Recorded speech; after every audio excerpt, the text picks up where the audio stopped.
channel. We had a very lovely sunny week this week, and I had to go to the malls and take some pictures and make some videos. Isn't this lovely?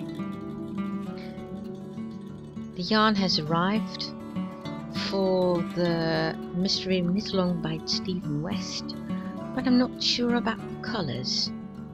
I might be looking around some more.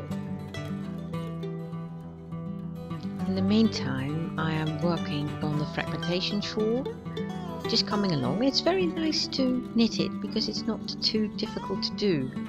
It is wedge by wedge, and you knit it into each other. So it's a nice thing to do when you're watching television or podcasts or something like that. And once in a while you need to lie down, because my cat assistant kind of insisted that I pat her. And I did. Look at that little face.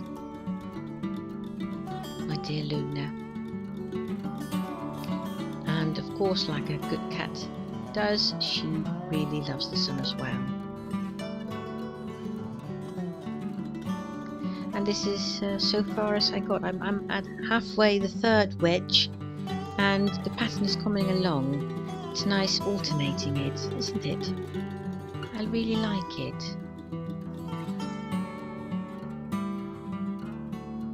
I searched on the internet and I found some new colours to use. These are those. I think they're nice. I think they'll make a nice autumnal one. Have a nice week!